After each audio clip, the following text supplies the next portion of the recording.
بسم اللہ الرحمن الرحیم۔ السلام علیکم۔ ابرار رشید آپ کی خدمت میں حاضر ہے۔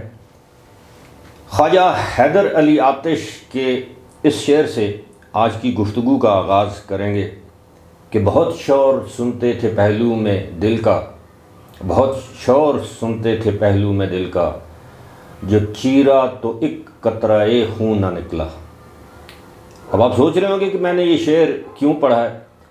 اور تھمبنیل پر آپ نے دیکھ لیا ہوگا کہ رشین کروڈ آئل کے بڑے چرچے تھے کہ جناب پاکستان میں روس سے آنے والا تیل جو ہے وہ پاکستان میں تیل کی قیمتیں، پیٹرول اور ڈیزل کی قیمتوں میں نمایاں کمی کر دے گا، روس نے ہمیں 30%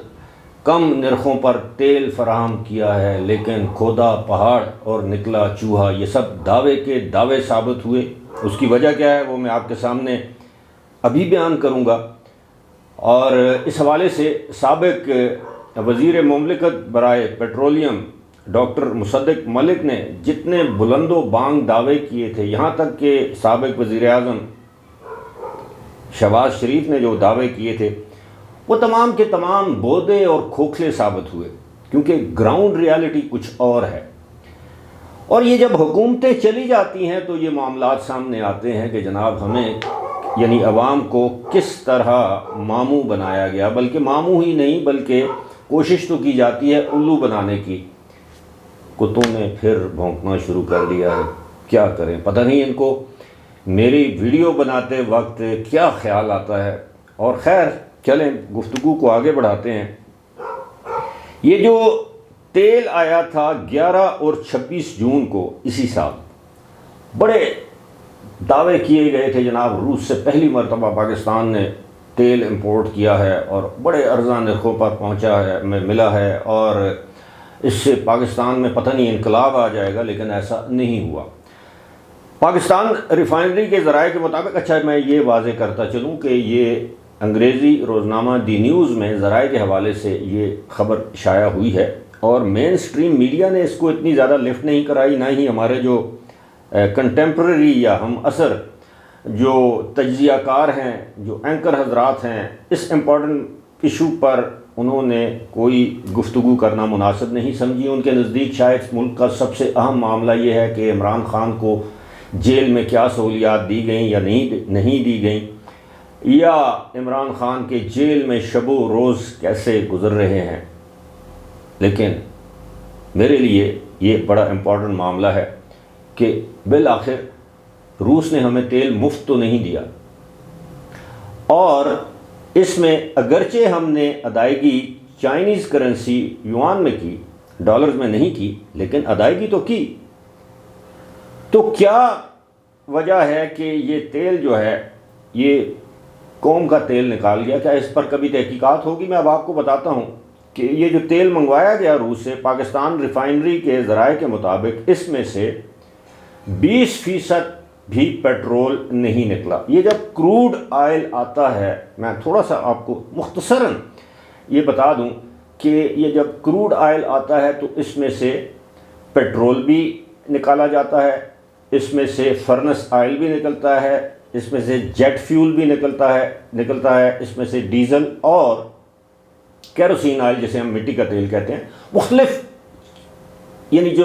ریفائن ہوتا ہے اس میں سے ہائی آکٹین یا پریمیئر جس کو ہم سپر پیٹرول کہتے ہیں وہ نکلتا ہے۔ اس کے بعد پھر یہ اس میں مختلف جو درجات ہیں اس کے مطابق اس میں سے وہ اجزاء نکالے جاتے ہیں، اور آخر میں ڈامر یا تارکول جسے ہم کہتے ہیں وہ رہ جاتا ہے۔ اب اس میں وہ کہتے ہیں جی کہ فرنس آئل جو ہے جو بجلی پیدا کرنے کے لیے استعمال کیا جاتا ہے، جو کہ یقیناً مہنگا ہے، اور وہ زیادہ نکلا ہے، یہاں تک کہ مناسب مقدار میں اس تیل سے جو درآمد کیا گیا روس سے، جس کی مقدار بنتی ہے تقریباً 1,00,000 ٹن، 45,000 ٹن ایک مرتبہ یعنی 11 جون کو آیا، اور 55,000 ٹن 26 جون کو پاکستان میں یہ تیل پہنچا۔ اب اس میں کہا یہ جاتا ہے کہ مٹی کا تیل اور جیٹ فیول بھی مناسب مقدار میں نہیں نکالا جا سکا۔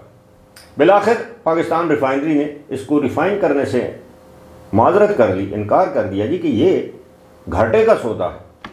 اب آپ اندازہ کیجئے اور انہوں نے کہا کہ یہ جو ہم مڈل ایسٹ سے یعنی سعودی عربیہ سے یا یو اے ای سے جو ہم تیل لیتے ہیں، کروڈ آئل لیتے ہیں، خام تیل لیتے ہیں، اس میں سے زیادہ مقدار میں جو ہے وہ پیٹرول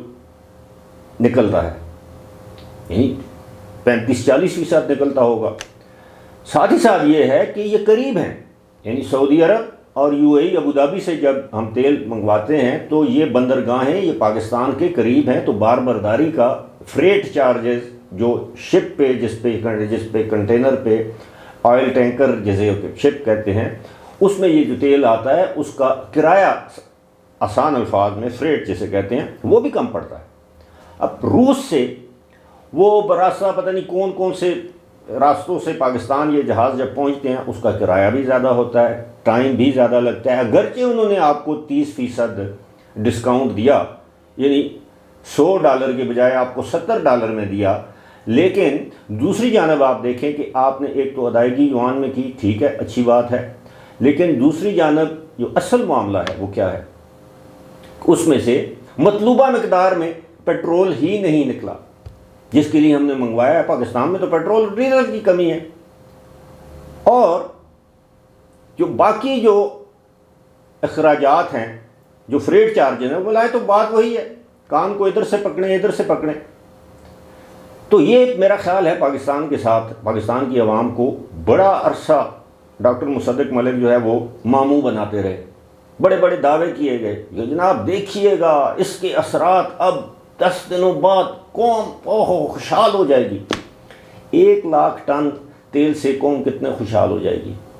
2 مہینے 3 مہینے 4 مہینے چلے گا، لیکن اس میں سے نکلے گا تو چلے گا نا۔ یہ ایسے ہی ہے کہ ایک شخص آپ کے گھر میں خالص دودھ دیتا ہے، خالص 100%، اور اس سے آپ دہی بناتے ہیں، دہی کے بعد اس کی آپ اس کو مدھانی چلا کے لسی بناتے ہیں، اور لسی میں سے 1 کلو مکھن نکل آتا ہے، اور وہ دودھ آپ کو وہ دیتا ہے جی کہ میں یہ دودھ آپ کو دوں گا 200 روپے لیٹر۔ دوسری جانب ایک شخص آپ کو پانی یا ملاوٹ والا دودھ دیتا ہے، وہ کہتا ہے جی میں آپ کو 150 روپے لیٹر دودھ دے رہا ہوں، آپ یہ مجھ سے لے لیں۔ اب وہ جب آپ لیتے ہیں اس میں سے جب مدھانی چلاتے ہیں دہی جماتے ہیں اس میں سے کریم نہیں نکلتی اور کچھ نہیں نکلتا، اس کے بعد جب آپ مکھن نکالنے لگتے ہیں تو وہ مکھن نکلتا ہے 1.5 پاؤ یا آدھا کلو۔ تو اب ایک طرف وہ دودھ تو آپ کو مہنگا مل رہا ہے، لیکن اس میں سے جو پروڈکٹ یا پروڈیوس یا جو بھی آپ اسے کہہ لیں مکھن، وہ زیادہ مقدار میں نکل رہا ہے، وہ دودھ خالص ہے، اس سے آپ بالائی یا ملائی بھی اتار سکتے ہیں۔ دوسری جانب جس سے آپ نے 150 روپے لیٹر لیا ہے اس میں سے آدھا مکھن نکلا ہے، بھلائی بھی نہیں نکلی اور دودھ بھی خالص نہیں ہے۔ تو یہ میں آسان الفاظ میں نے آپ کو سمجھانے کی کوشش کی ہے کہ کس طرح اس قوم کی سادگی کے ساتھ میں سمجھتا ہوں کھیلا جاتا ہے، کیونکہ یہ پیٹرولیم مصنوعات، یہ آبویسلی پیٹرولیم انجینئرنگ ہوتی ہے، کیمیکل انجینئرنگ ہوتی ہے، اس میں لوگ ڈگریز لیتے ہیں، MS کی PhD کرتے ہیں، یہ کوئی عام سائنس تو نہیں ہے۔ میں نے تو بڑے آسان اور سادہ الفاظ میں آپ کو سمجھانے کی کوشش کی ہے، لیکن ہر شخص تو یہ نہیں سمجھتا۔ میں نے اب آپ کو دودھ اور دہی اور مکھن کی مثال اسی لیے دی ہے، اس میں سے مختلف اجزاء نکلتے ہیں نا، کہ پھر آپ اس دودھ کو بھی استعمال کرتے ہیں، مکھن کو بھی استعمال کرتے ہیں، جو لسی بچ جاتی ہے اس کو یا پی لیتے ہیں یا اس کی آپ کڑی بنا لیتے ہیں۔ اس صورتحال میں جناب مکھن جس کے لیے ہم نے وہ منگوایا تھا یعنی پیٹرول تیل، وہ نکلا ہی نہیں، جیٹ فیول تک نہیں نکلا، مٹی کا تیل نہیں نکلا، صرف فرنس آئل منگوانے کے لیے آپ نے یہ ساری اتنی بڑی ایکسرسائز کی ہے، اور قوم کو آپ تقریباً 1 سال تک ماموں بناتے رہے ہیں۔ مجھے امید ہے کہ اس پر باقاعدہ تحقیقات ہوگی کہ کم از کم اس تیل کا کچھ حصہ 200-400 ٹن 1000 ٹن منگوا کے پہلے اس پر یہ تجربہ کر لیتے، آزمائشی بنیادوں پر اس کو ریفائن کرتے، کسی اگر بڑی ریفائنری میں اتنی کم مقدار میں تیل ریفائن نہیں ہو سکتا تو کم از کم